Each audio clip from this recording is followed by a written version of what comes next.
My name is Dwayne R. Wilkins. Not only am I a director of economic development, I'm also a business owner, a father, and a newly wedded husband. I'm going to pick up one of these four questions from what men don't say, and I'm going to give you my best and honest answer. So here we go. I'm going to mix them up, and I feel like this is the one that's calling my name, so I'm going to pick this one up.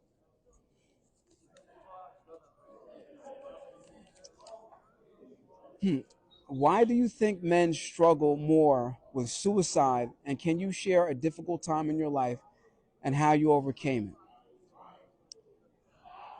I believe that men struggle more with suicide because a lot of what our life is based on is performance.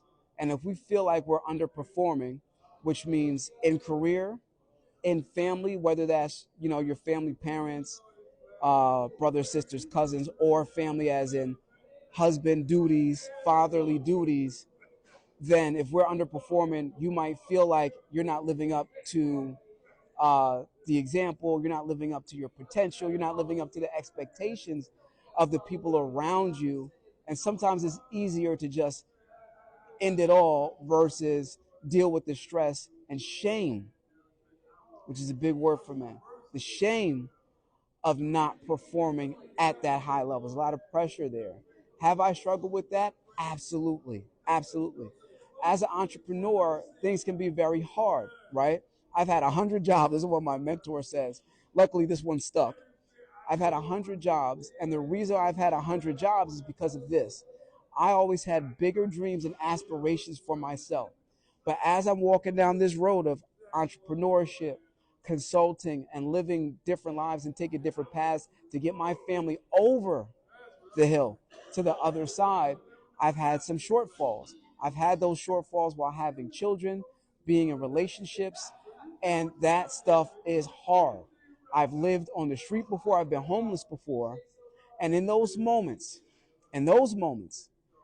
I would ask myself this one question every morning because you're feeling the shame, or I was feeling the shame of underperforming as a father and underperforming as a partner and not really knowing what to do. And this was in my 30s. This was in my 30s. I'll be 40 this year. And that question I would ask myself every day is, am I going to live or am I going to die? And if you're seeing this podcast, if you're seeing this video today, it means I chose to live. For those of you who are struggling with this same thing, those men that are struggling with this subject in particular, keep living, my brother.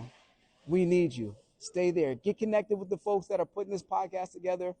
They're definitely trying to help. They're breaking barriers just for you. I'm glad to be doing this with you guys today. Dwayne R. Wilkins, Director of Economic Development. It's glad to be here. Thank you.